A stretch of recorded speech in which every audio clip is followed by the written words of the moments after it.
Queremos darle gracias al Señor por una nueva ocasión que Él nos permite de estudio en su palabra, en esta capacitación que estamos tomando en el aspecto de los principios de la alabanza y de la adoración. Lo que hemos hecho en estas primeras 6 lecciones de alguna forma es echar un fundamento sólido, firme, acerca sobre todo del origen de la alabanza, que es Dios mismo. Cómo es que Él mismo nos llena y que nosotros somos depósitos, somos copas que el Señor llena consigo mismo, que el Señor llena constantemente con su Espíritu Santo, con su palabra, con su persona, con su alabanza, y siendo esa especie de canales o de instrumentos, como también lo veíamos hacer el domingo pasado, me parece, o antepasado. Cómo es que nosotros nada más somos esos depósitos, instrumentos, y una vez que Él nos llena, recibimos esa alabanza, la vacía en nuestras copas, en nuestra vida. Cómo es que ese es, digamos, con base en esa llenura es que nosotros ahora podemos alabar a Dios. Con base en esa inspiración, con base en esa revelación, con base en ese trato, en esa manera como Dios está revelando a nosotros, cómo nos llena. Y dijimos que Él, de lo recibido entonces de su mano, ¿qué hacemos? Le damos. Y también hablábamos de que Él es la fuente. Decíamos que los cantores y los tañedores dirán: todas mis fuentes están en ti. Entonces también muchas veces nosotros vamos a la fuente, al pozo, y empezamos a sacar esas aguas, pero esas aguas siguen siendo la presencia de Dios. Entonces ahí está, digamos, el origen, digamos, cómo es que se produce la alabanza. E insisto, nosotros siendo simples instrumentos, simples vasijas. Sea que adoremos a Dios con un canto, sea que adoremos a Dios a través de letras, con acompañamiento de letras, o con acompañamiento aún de instrumentos, como en esta mañana se estaba adorando. El hermano, creo que o hemos entendido que adoramos a Dios con los instrumentos. Es un aditamento, digamos, es solamente un complemento para darle ese fluido, darle ese fluir a Dios de lo que Él mismo ha puesto en nosotros. Pero siendo que tengamos instrumentos, siendo que aunque no tengamos, lleguemos a tener voz, pero somos instrumentos. Se habla de batir las manos, por ejemplo, se habla de levantar las manos. Siendo que cantemos bien, siendo que no cantemos bien, lo que busca el Señor es el depósito que Él mismo ha. Y siendo que yo sea una persona muy limitada en todas estas áreas, la fuente sigue siendo el Señor. La fuente sigue siendo Cristo, sigue siendo el Espíritu Santo, sigue siendo Dios Padre. Así que seamos un pueblo siempre, siempre, siempre que se presenta a Dios con tributo, con alabanza, y no con las manos vacías.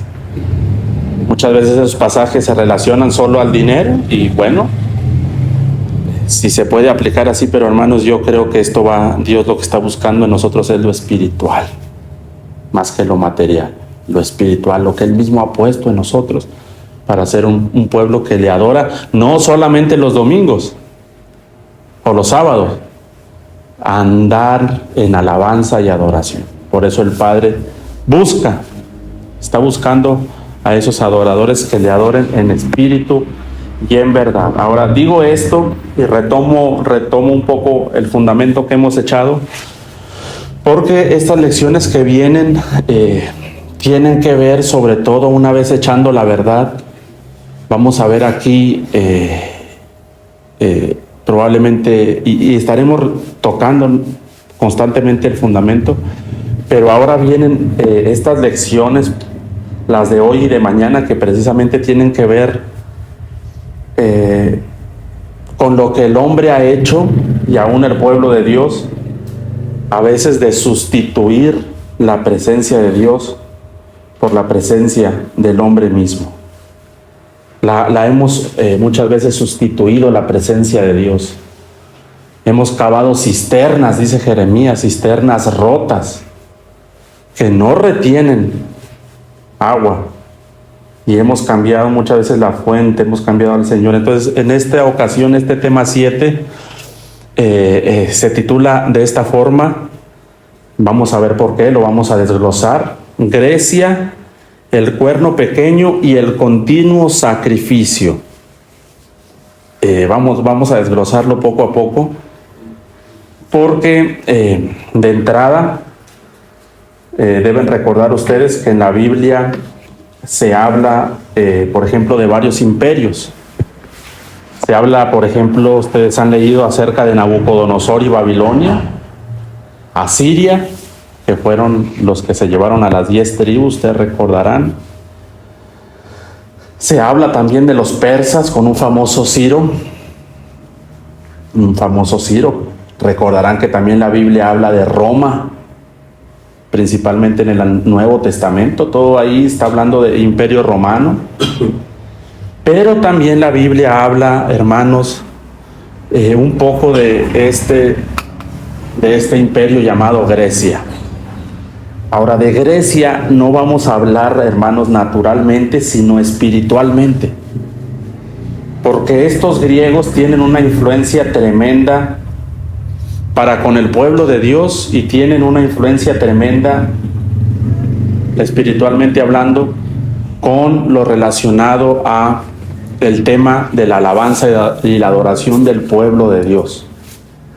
Pues vamos a desglosar un poco este título que tenemos aquí.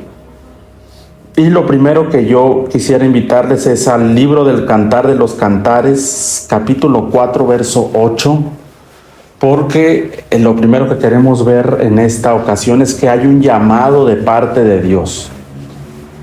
Hay un llamado de parte de Dios en este libro que estuvimos estudiando hace unos domingos atrás también, antes de viajar para Perú, y hablamos nosotros, dejamos claro que el Cantar de los Cantares es un libro que se ha de ver espiritualmente, se ha de interpretar también espiritualmente desde esa perspectiva de Cristo y su iglesia. Pero en el capítulo 4, verso 8 hay un llamado, hermanos, y todo este capítulo, verso 8, está este llamado presente en cada una de estas palabras, y dice de la siguiente manera, por ejemplo, iniciando en el verso 8, observen lo que dice: el amado le está hablando a la amada. Y dice de la siguiente manera: ven conmigo desde el Líbano, oh esposa mía, ven conmigo desde el Líbano. Observen, allá hay una repetición. Cuando una palabra, una expresión se repite 2 veces en el mismo pasaje, es algo que el Señor quiere que le pongamos atención. Dice: mira desde la cumbre de Amana, desde la cumbre de Senir y de Hermón, desde las guaridas de los leones, y esta es donde yo me quiero enfocar, la última parte, desde los montes de los leopardos. Ese es el llamado, hermanos, ese es el llamado. Es un llamado, dice: ven conmigo desde. Esa expresión hay que ponerle también atención, porque una cosa es cuando el Señor nos envía. Por ejemplo, Él dijo: id por todo el mundo. O por ejemplo, Él también expresó en cierta ocasión: id antes a las ovejas perdidas de la casa de Israel. Pero algo muy diferente es cuando el Señor nos está haciendo llamar de cierto lugar. Por ejemplo, ¿de dónde nos llamó a nosotros el Señor? Y aquí, en el capítulo 4, verso 8, esa palabra que dice: ven conmigo desde el Líbano, tiene que ver sobre todo con un llamamiento de un lugar en el cual el Señor no desea, mejor dicho, El Señor no quiere que su iglesia, en el cual el Señor no desea que su iglesia esté. Insisto, una cosa es el Señor diciendo id, pero otra cosa es el Señor diciendo ven. Ven, es como diciendo sal de ese lugar. Sal de ese lugar. Y si se fijan, todos los lugares donde el Señor llama a la mujer en esta ocasión, tienen que ver sobre todo con lugares altos.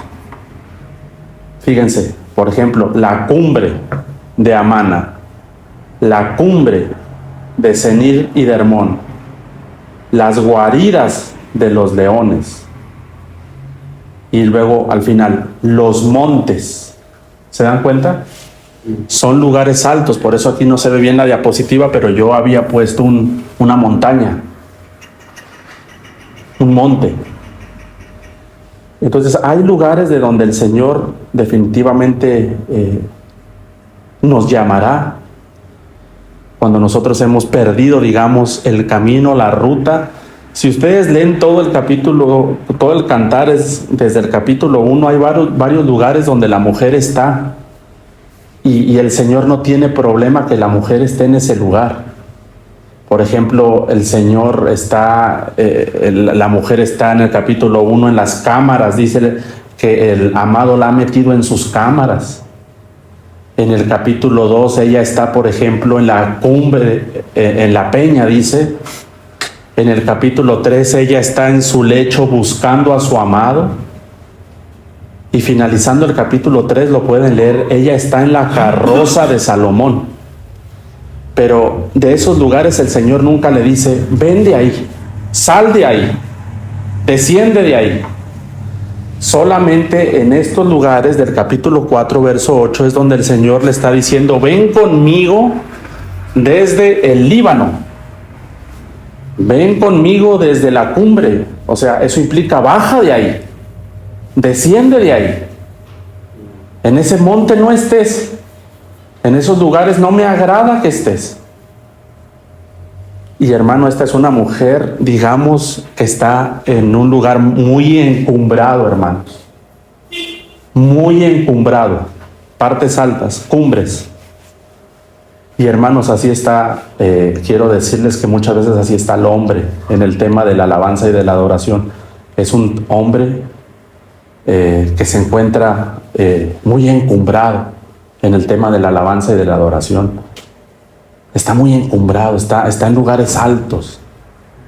De hecho, muchas veces siempre se quiere que el lugar de la alabanza y la adoración estén sobre una plataforma, por ejemplo. Y si no discernimos, y las plataformas no tienen nada de malo, el problema es el corazón. ¿Qué hay en ese corazón?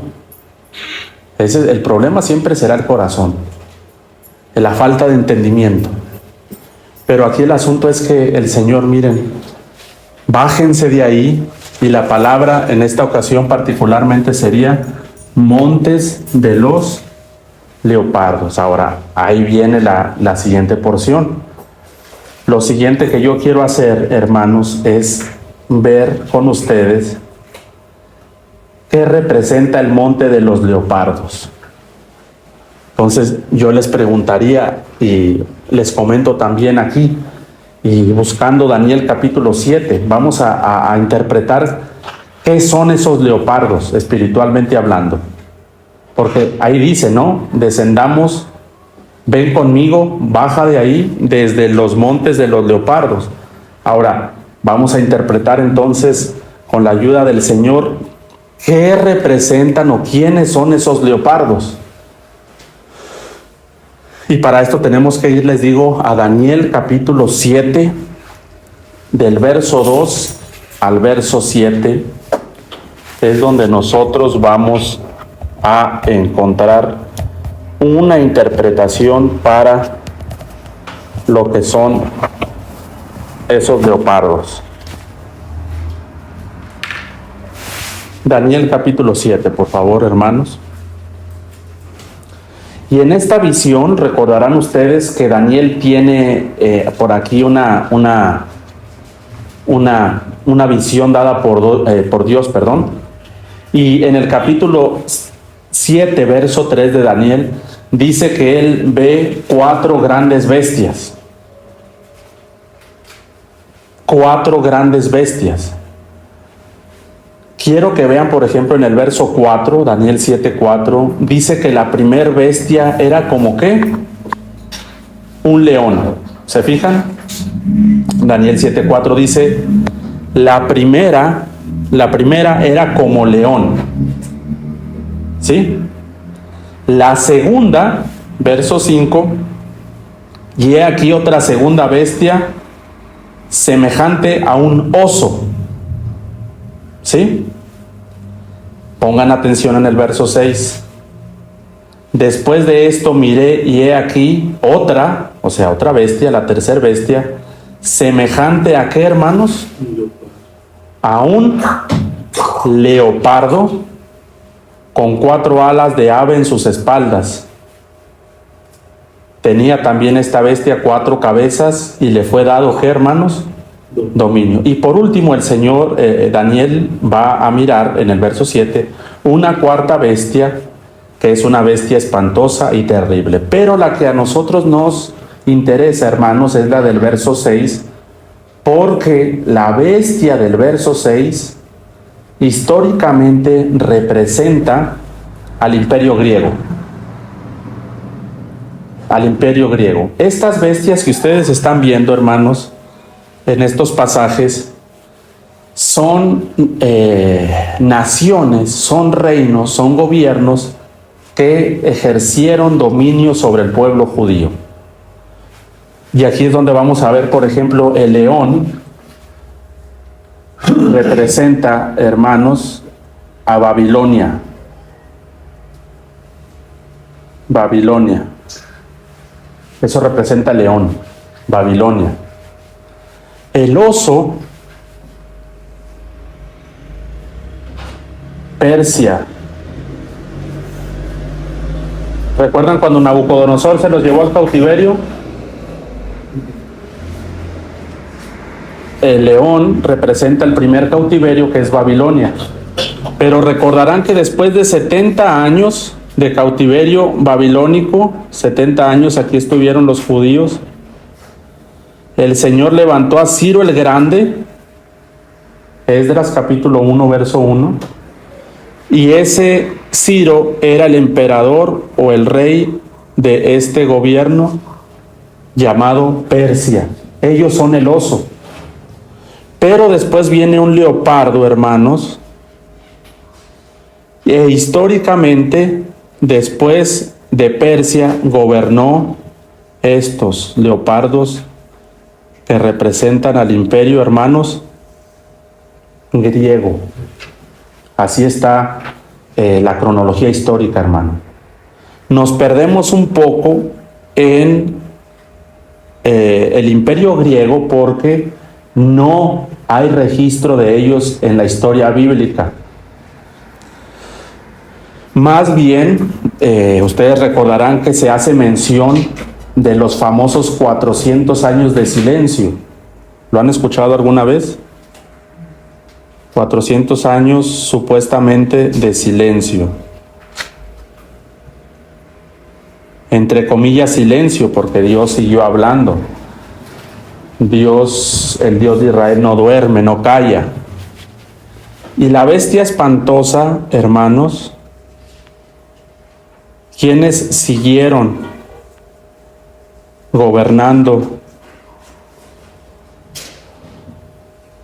al pueblo judío después de los griegos, los romanos. Lo mencionaba un poquito al principio. De tal forma que en Cantar de los Cantares, cuando se decía desciende del monte de los leopardos, se le decía a la mujer, ya tenemos la interpretación de esa figura, y la figura del leopardo representa entonces, hermanos, al imperio griego. De tal forma que ahora ya tenemos una interpretación un poco más amplia, y esa interpretación entonces quedaría de la siguiente manera: desciende de esas alturas, de esas influencias en las que te has metido relacionadas con el imperio griego. Hermanos, hay bastante de Grecia en la iglesia hoy en día, pero no le hemos puesto atención. Se habla del cautiverio babilonio. De hecho, en el Apocalipsis se nos dice: salid, pueblo mío, de Babilonia. Por estos cautiverios pasó el pueblo judío en una forma natural, material y también espiritual. Pero, hermanos, yo me he dado cuenta que la iglesia hoy en día, ya no de una forma natural, porque esto ya pasó, pero de una forma espiritual, la mayor parte de las veces y la mayor parte de ese pueblo llamado iglesia, pueblo de Dios, se encuentra viviendo o atravesando circunstancias en su vida espiritual relacionadas con cada uno de estos imperios.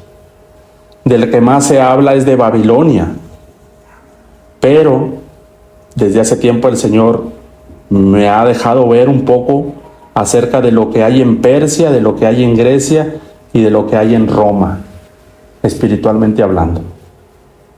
Se conoce, yo creo que después de Babilonia, un poquito el más conocido sería los efectos del cautiverio romano.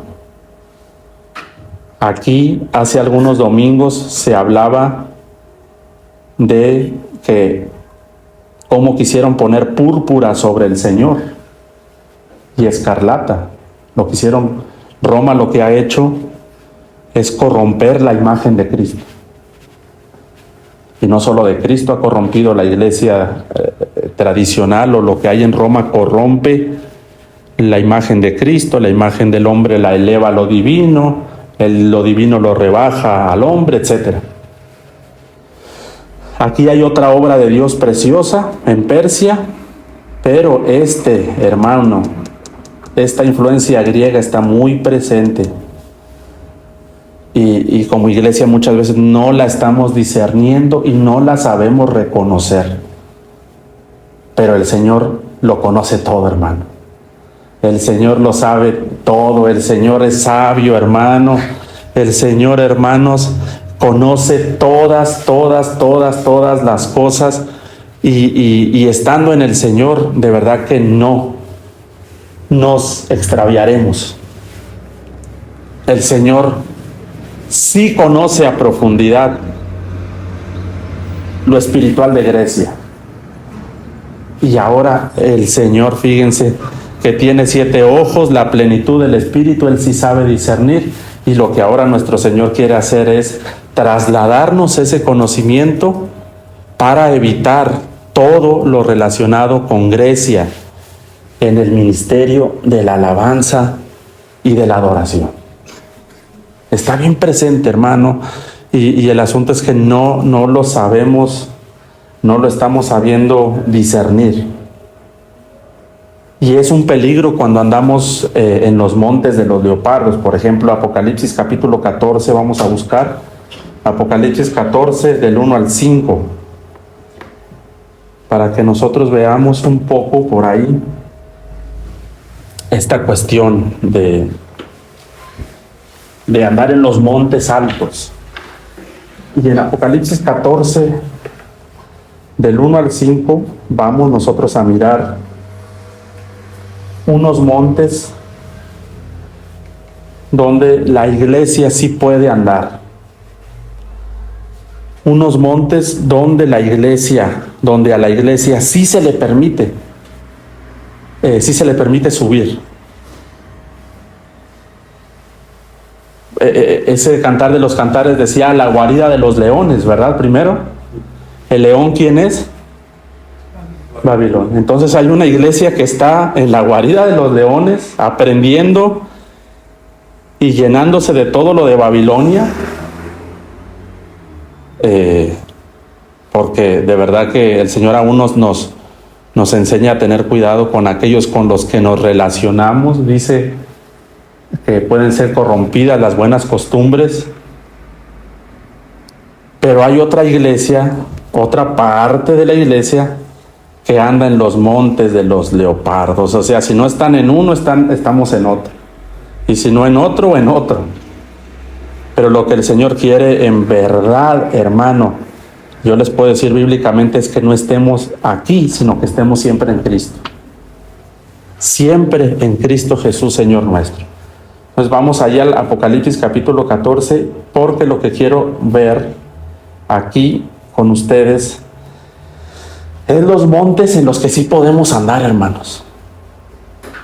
Hay montes en los que sí puedes tú andar en plena libertad, en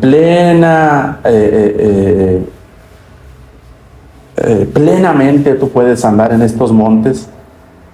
Y uno es el monte de Sión, por ejemplo. Miren, 14:1.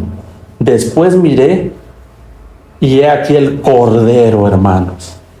Ya no los leopardos, ya no los leones, ya no las cumbres de no. El cordero estaba en pie sobre el monte de Sión, fíjense. Otro monte muy diferente. Y con él 144,000 que tenían el nombre de él y de su padre escrito ¿dónde? En la frente. ¿Se acuerdan que veíamos la semana pasada que la bestia quiere marcar? Y una de esas marcas es la frente. Mañana vamos a ver a una mujer, que es la mujer de Apocalipsis 17, que también tiene una marca en la frente y dice Babilonia la Grande. Pero estos que andan con el cordero, en estos montes el Señor sí nos deja subir, hermano. Es el monte de Sión donde está el cordero. Ahí podemos subir libremente, diariamente, hermanos, a tener un encuentro con Cristo. Pero el asunto y el problema de los montes es que cuando andamos en montes equivocados, hermanos, no tendremos el nombre del Padre y del Cordero en la frente. ¿Saben qué dirá nuestra frente? Montes de los leopardos. Grecia.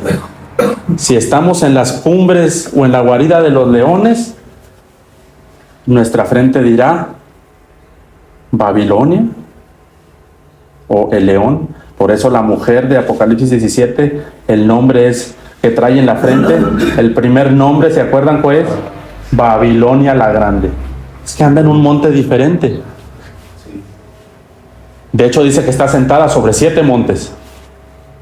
Mañana lo vamos a estudiar, esa porción. Mañana se va a complementar esto. Verso 2 del capítulo 14.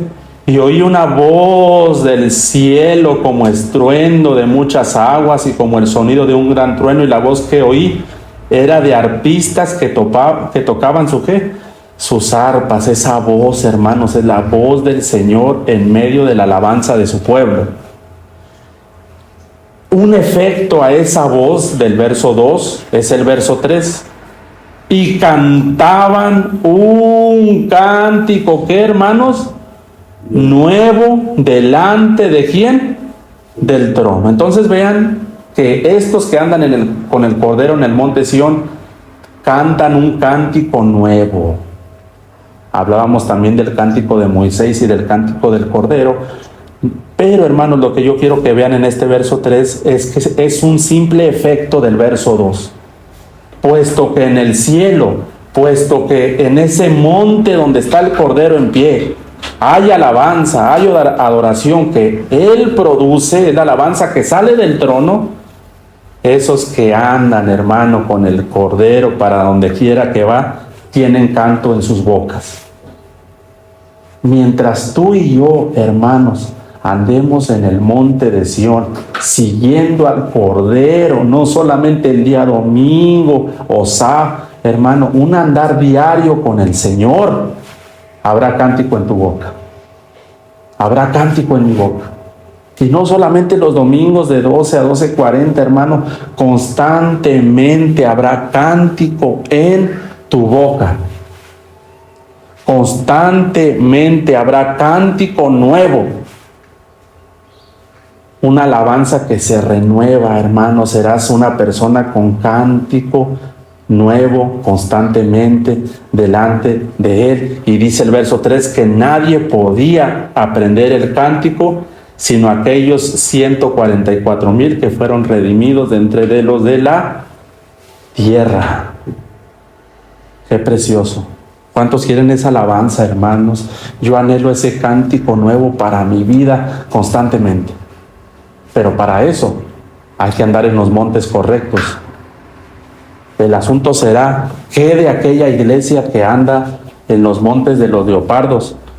Esa iglesia seguirá entonando, pero una alabanza al estilo griego. Porque son los efectos de andar en los montes. Entonces, en el monte que andes, siempre habrá una voz. Y no se preocupe nadie, seguirá habiendo cántico. Pero el asunto es si es cántico del Cordero, si es cántico de Dios. En este caso, los efectos de andar en el, insisto, en el monte de Sión siguiendo al Cordero será un cántico que provenga de Él. Y ese es el cántico que el Señor quiere ver en su iglesia, hermano. Es el cántico que el Señor anda buscando. En el verso 4 y 5 se habla ahí de otras características de los 144,000. Y por ejemplo el verso 4 dice que esos son vírgenes, que no se han contaminado con mujeres. Eso es bien importante porque en el capítulo 17, insisto, se habla de una gran ramera. Y se habla de que muchos se han contaminado con esa gran ramera. Pero estos se mantienen puros, se mantienen santos exclusivamente para nuestro Señor, espiritualmente hablando. Y lo último es precioso, hermanos. Y en sus bocas no fue hallada mentira, pues son sin mancha delante del, ¿qué, hermanos? Trono de Dios. ¿Y para qué nos acercamos al trono de Dios? Para llegar con alabanza. Pero el asunto es, ahora apliquemos aquí este verso, vamos a verlo en una forma inversa, o mejor, vamos a darle una aplicación. Y la aplicación sería, hermanos, es que hoy en día muchos hemos dejado de ser sin mancha delante de Dios, sino que por causa de que hemos andado en los montes de los leopardos, hoy en día hay mucha iglesia con mancha delante de Dios en el tema de la alabanza y la adoración. O sea, es gente que se intenta acercar al trono, pero llegamos manchados. Somos con mancha delante de Dios. Somos con mancha. Y algo que dice la palabra es que el Señor está buscando una iglesia sin mancha, dice, ¿no? Y sin arruga. No obstante, y ya sería muy natural, pero una de las cosas que distingue a los leopardos es que están manchados, ¿no?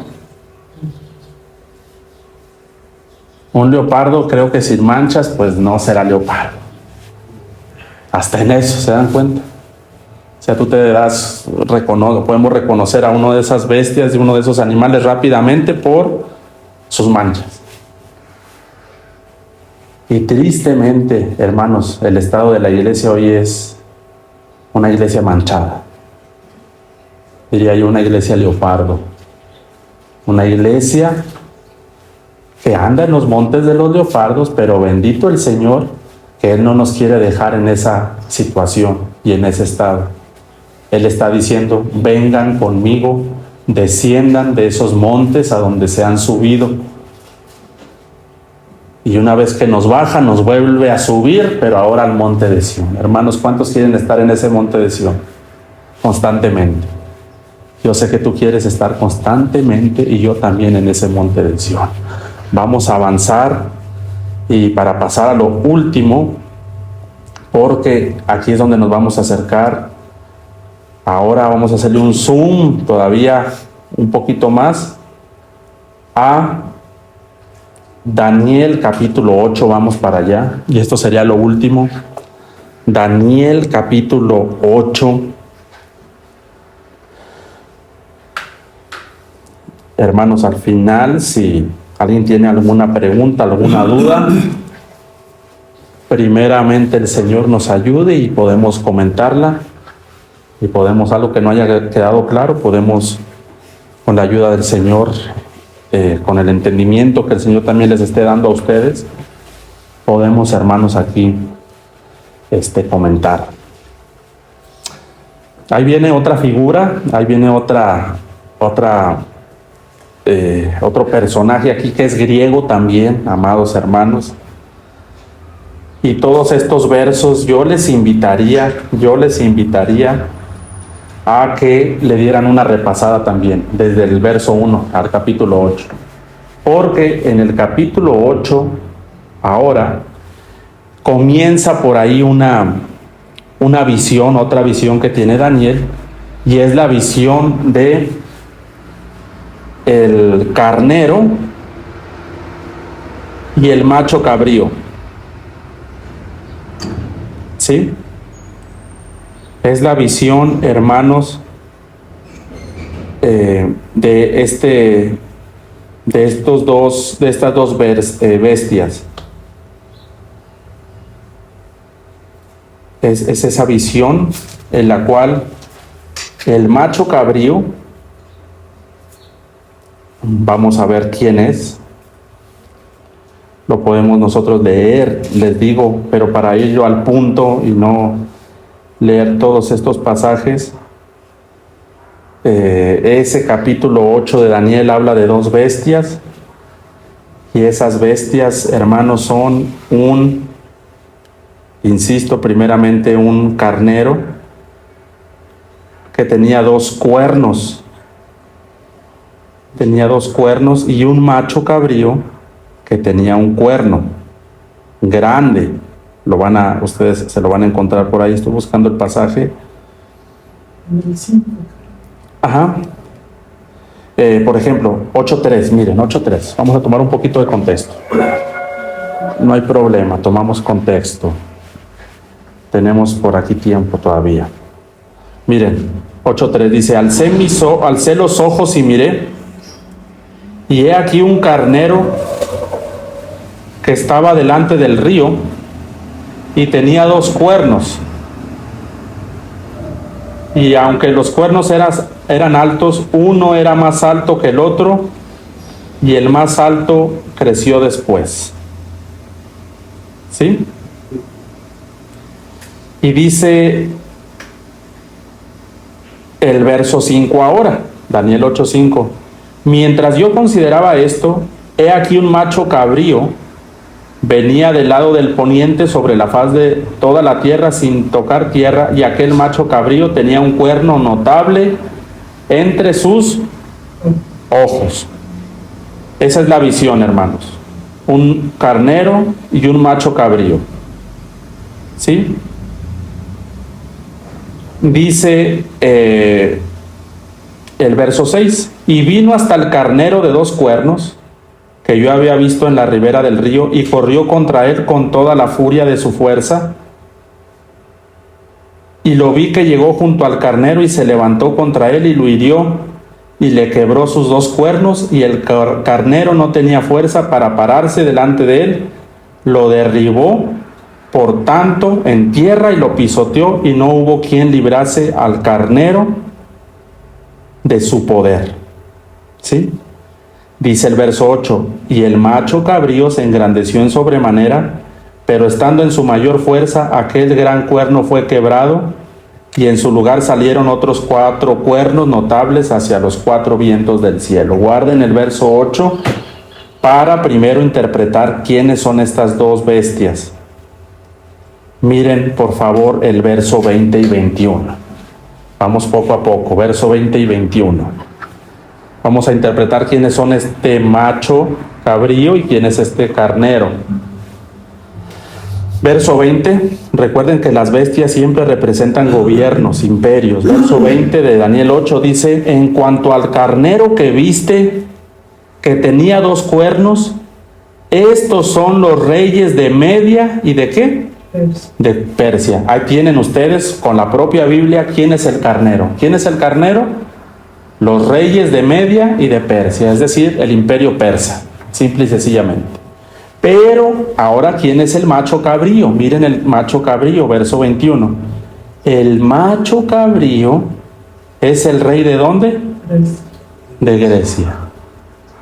Y el cuerno grande que tenía entre sus ojos es el rey primero. Ya tenemos entonces la interpretación, pero el que nos importa a nosotros es el macho cabrío, porque el macho cabrío representa lo griego. El macho cabrío representa al rey de Grecia, a la potestad de Grecia, a lo espiritual de Grecia, ¿no? Al leopardo. Entonces el leopardo también se le llama macho cabrío. Y el Señor está diciendo, vengan conmigo desde los montes de los leopardos. Yo quiero que vean lo que hace el imperio griego en la iglesia, en el tema de la alabanza y de la adoración. En este tema que estamos viendo, ya definimos Grecia, vamos a definir ahora lo que es, hermanos, el cuerno pequeño y finalmente el continuo sacrificio. Ahora, regresemos por favor al verso 8 para seguir hablando del macho cabrío y de ese cuerno. Grecia, verso 8 de Daniel 8. Y el macho cabrío se engrandeció en sobremanera, pero estando en su mayor fuerza, aquel gran cuerno fue quebrado, y en su lugar salieron otros 4 cuernos notables hacia los 4 vientos, hermanos, ¿de qué? Del cielo. Entonces, es quebrantado ese cuerno. En la historia, ¿quién es el primer rey de Grecia? Un personaje llamado Alejandro Magno. Fue el primer rey del imperio griego. Voy a hablarles en la historia y luego lo aplico a lo espiritual. Alejandro el Grande, en 3 o 4 años, funda un imperio grandísimo. De hecho, conquista a los persas. Pero estando en su mayor poder, muere joven, 33 o 34 años. Y su imperio, hermanos, se va a dividir en 4. Está hablando la profecía históricamente de este personaje. Se divide en 4, por eso dice que el rey primero, estando en su mayor fuerza, ese macho cabrío, ese rey de Grecia, el Señor lo quebranta, pero su reino se divide por lo menos en 4 grandes partes. 4 grandes partes. Por lo menos en 4 grandes partes. Y dice el versículo 9, y aquí es donde vamos a hablar ya de esto último. Vamos a hablar, dice el verso 9, que de ellos, o sea, de esas 4 divisiones salió un cuerno pequeño. Y entonces aquí vamos a ver que de estos 4 sale un cuerno pequeño.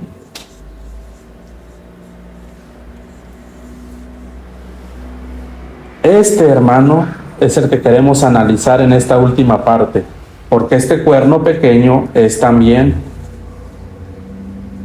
griego,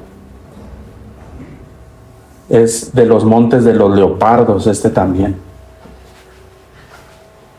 Y en esto último queremos entonces hablar del cuerno pequeño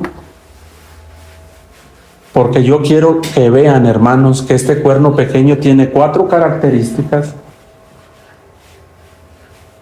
que de verdad las tenemos que analizar a la luz de lo que está pasando hoy en día en el tema de la alabanza y de la adoración. Miren sus acciones. Miren las acciones del cuerno pequeño, por favor. En el verso 9, la primera de ellas, miren. Verso 9. Observen. Y de ellos salió un cuerno pequeño que creció mucho hacia el sur y al oriente y hacia la tierra, ¿qué, hermanos? Gloriosa. Miren hacia dónde crece este. Creció mucho hacia dónde? Oriente. Lo primero es que crece hacia dónde está el sur. Hacia abajo, ¿no? El norte, lógicamente. Y miren hacia dónde crece en primer lugar el cuerno pequeño. Miren hacia dónde crece lo griego. Hacia abajo. Nosotros como iglesia hemos sido llamados a crecer, no hacia el sur. Hemos sido llamados a crecer hacia arriba, a la estatura de la plenitud de Cristo. Cristo es hacia arriba, la cabeza está hacia arriba, pero el cuerno pequeño crece en una forma completamente contraria. ¿Hacia dónde? Hacia abajo. Si estuviéramos aquí, lo celestial y lo terrenal. El cuerno pequeño crece, mis hermanos, sobre todas las cosas, hacia abajo, hacia lo terrenal. Y en el ministerio de la alabanza, hermanos, me he dado cuenta a través de los años de la historia que la iglesia en este aspecto de los principios de la alabanza y de la adoración, en lugar de ir creciendo para arriba, ha ido creciendo para abajo. Bueno, no se quiere. En lugar nosotros, hermanos, de ir teniendo en el tema de la alabanza y de la adoración un entendimiento cada vez más hacia arriba, hacia lo celestial, creo, hermanos, que cada vez con más fuerza en estos temas de alabanza y de adoración, la iglesia ha tomado el rumbo del cuerno pequeño hacia abajo. De tal manera que hoy, hermanos, tenemos un ministerio de alabanza y de la adoración terrenal, hacia abajo. Hemos echado raíces, nos hemos estacionado en lo más bajo. Eso es lo que hace el cuerno pequeño. El cuerno pequeño nos direccionará siempre a lo terrenal. De todas maneras que hoy, cuánto terrenal hay en la iglesia en este aspecto. Pero el problema es que el asunto con esto, hermano, es que no termina ahí. Es que el cuerno pequeño hace esto y luego ¿hacia dónde se va? Y se va al oriente, y en el oriente dice que está la tierra gloriosa. Está la presencia de Dios. O sea, es una iglesia que aterriza, que va a lo terrenal, recoge de lo terrenal, y llevando eso terrenal, con eso entra a la tierra gloriosa. ¿Me estoy dando a entender? De tal manera que hoy vemos las cosas en este aspecto. Las cosas están como están, precisamente porque nos encontramos en el monte de los leopardos. De tal forma que cuántas cosas de verdad terrenales del sur hemos traído a la tierra gloriosa,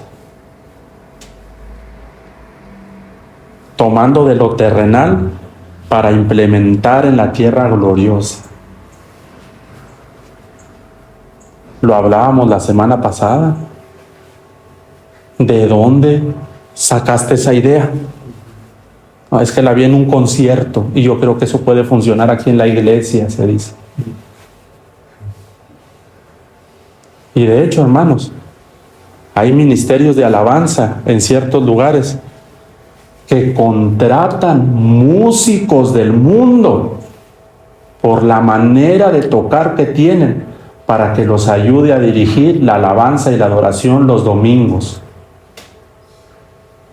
Es que como que queremos darle gusto a la gente, ¿verdad? O sea, de que lleguen, que se diviertan, que se interesen.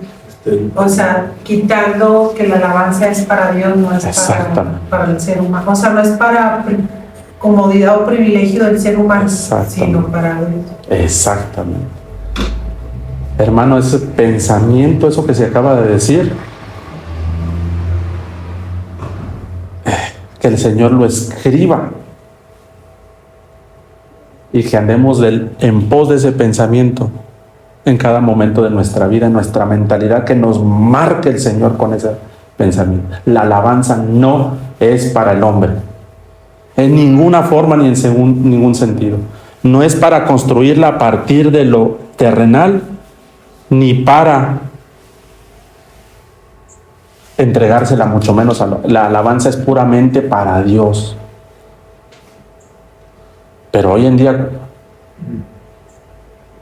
que se escuche bien, para que vengan y aquí se queden,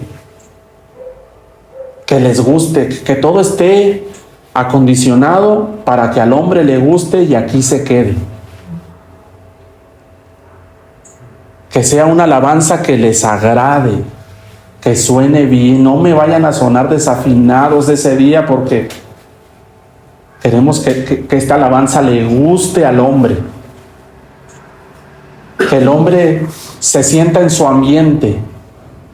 No toquen cantos tan solemnes, tan serios, no, que esto parezca una fiesta, una celebración, un concierto.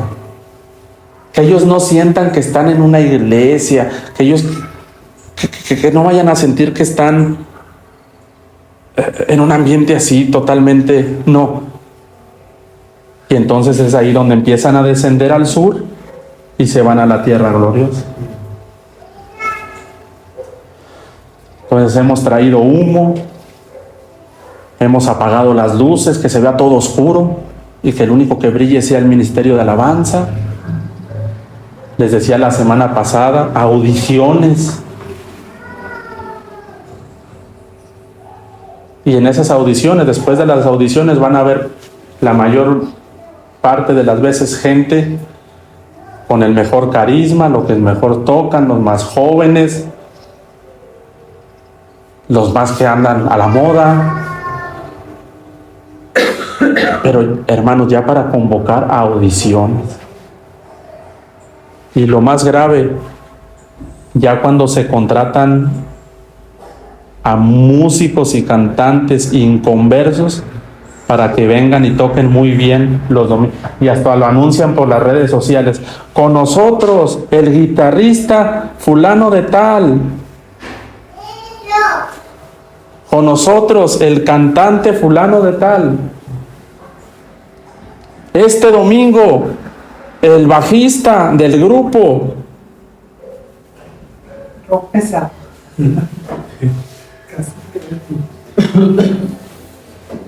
Hay bastante de Grecia en la iglesia. Pero eso no es lo peor, espérense. Verso 9. Verso 10. Verso 10. Y se engrandeció hasta el ejército del cielo. Fíjense esa palabra, engrandecimiento. Así está el hombre hoy en día, hermanos, en el verso 10. El hombre está muy engrandecido. Pero hermanos, lo más delicado es lo del verso 11, verso 10. Lo hemos leído, verso 11. Aquí está, hermano, lo más delicado de todo. Aún se engrandeció contra el príncipe de los ejércitos. ¿Quién es ese príncipe de los ejércitos, hermanos? Es Cristo. Y ya hemos hablado del jefe de los cantores, pero el cuerno pequeño, miren, se engrandece aún contra el propio Cristo. Y lo último está tremendo. Y por él, por ese cuerno pequeño, fue quitado el continuo sacrificio, y el lugar de su santuario fue echado, ¿qué? Por tierra. Claro que sí. Una vez que es quitado el continuo sacrificio, ¿para qué sirve el santuario, hermano? Y entonces quiero que vean el verso 11. Por Grecia, por el cuerno pequeño, es quitado el continuo sacrificio. Yo les preguntaría aquí, hermanos, ¿quién es el continuo sacrificio? Porque dice que el cuerno pequeño quita el continuo sacrificio. Aquí. Yo quiero que vean, hermanos, quién es el continuo sacrificio. Fíjense, esta sería la acción que yo quisiera que le pusieran toda la atención.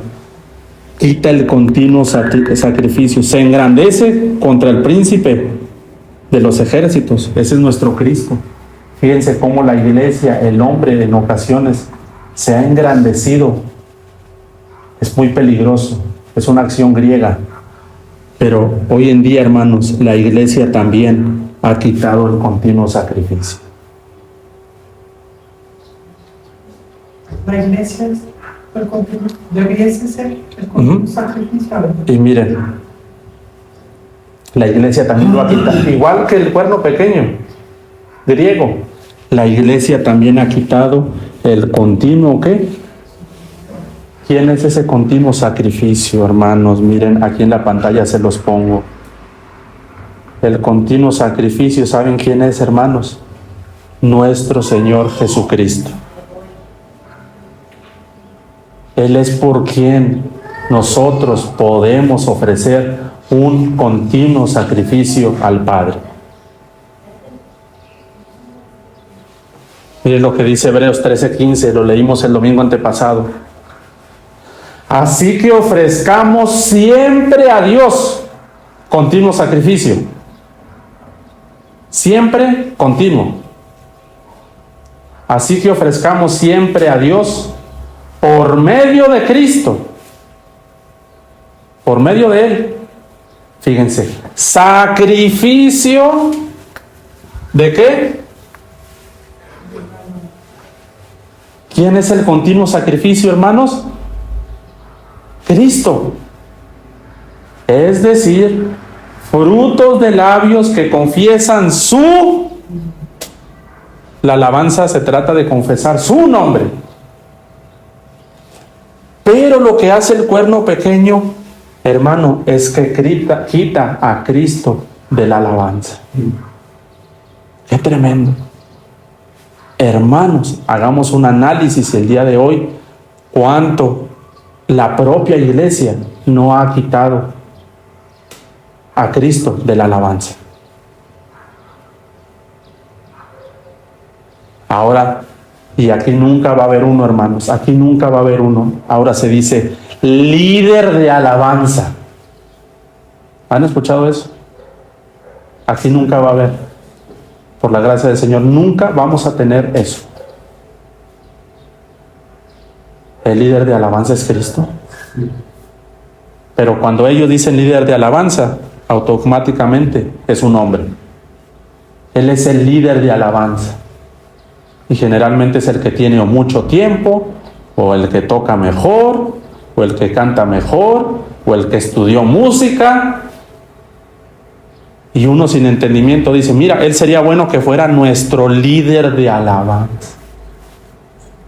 Eso es lo más sano. Pero mis amados hermanos, hoy en día lo que más se puede notar es que se ha quitado el continuo sacrificio. Hoy en día la alabanza está enfocada al hombre. a las necesidades del hombre. Hermanos, en la alabanza nunca se pide a Dios, nunca. En el tiempo de alabanza es todo para darle a Dios, siempre, pero en particular, hoy en día se ha sustituido Cristo por ritmos, por cantidad de personas, por escenarios, por luces, por carisma, por juventud.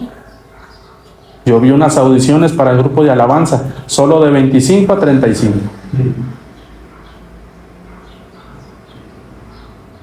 Con todo respeto, vean los grupos de alabanza, la mayoría son jóvenes,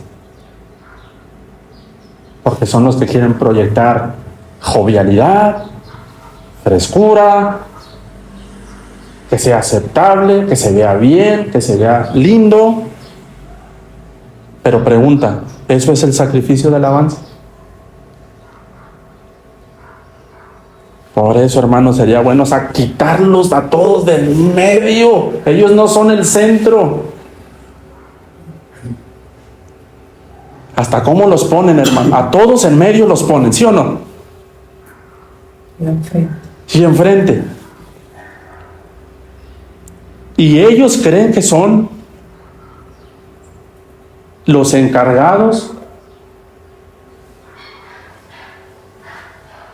y los privilegiados con el tema de la alabanza y la adoración. Pero ellos deben entender que ellos no son el continuo sacrificio. Hemos sustituido, hermanos, el continuo sacrificio por instrumentos, por habilidades, por requintos, por cantos, por letras, por prácticamente todo. Pero ¿de dónde viene quitar el continuo sacrificio? Y les digo, lo griego no se está discerniendo hoy en día en la iglesia, pero está bien presente. Presente. Nosotros, hermanos, no somos el continuo sacrificio. El continuo sacrificio es Cristo en nosotros, la esperanza de gloria. Pero, hermanos, lo hemos quitado. Lo hemos quitado. Yo he visto, hermano, cuántas veces se quiere atraer la atención. Los que están tocando se nota cuando quieren atraer la atención para ellos. Están con la guitarra y quieren atraerla. Ellos piensan que son el continuo sacrificio. Dando vueltas, saltando, y hasta saltan más alto para destacar entre los otros. Es que ellos piensan que han sustituido el continuo sacrificio.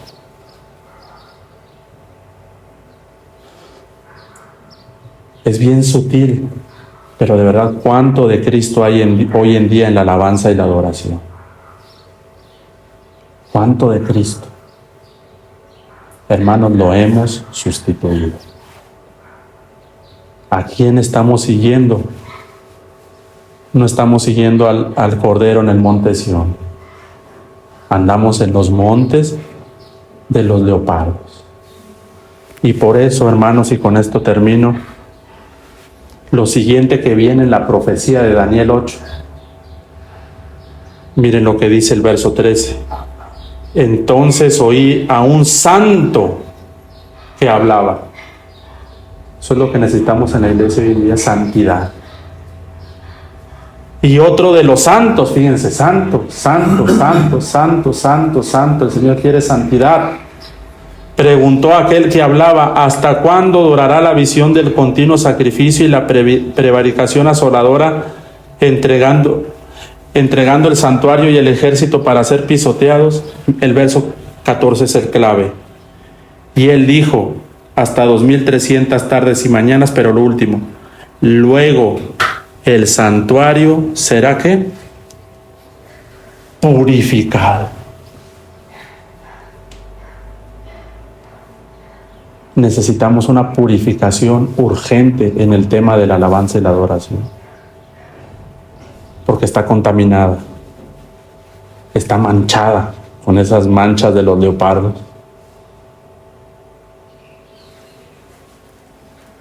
¿Qué es lo que el Señor hará? Y dará una oportunidad siempre, hermanos. Purificación del santuario. Porque hemos quitado el continuo sacrificio, y cuando se quita el continuo sacrificio, hermano, ¿habrá algo bueno ahí? Pero hermanos, ¿cuántos anhelamos ser purificados de todo lo griego, de todos nosotros, de nosotros mismos? Y por eso en la siguiente lección vamos a entrar nosotros directamente a Juan capítulo 2. Y lo primero con lo que inicia Juan, de las primeras cosas, es Cristo purificando el templo. ¿Se acuerdan? Cristo purificando el templo. Llega a su templo, hermano, y apenas va entrando. Apenas en las partes de afuera, hermano, encuentra ahí sentados a los que vendían. Encuentra un mercado allá afuera de su templo. Y lo que el Señor hace es que toma un azote, ¿se acuerdan? Echa fuera al hombre, lo vamos a ver. Les vuelca las mesas, le tira lo que andaban vendiendo ahí, todo lo griego. Y dice, han convertido la casa de mi Padre.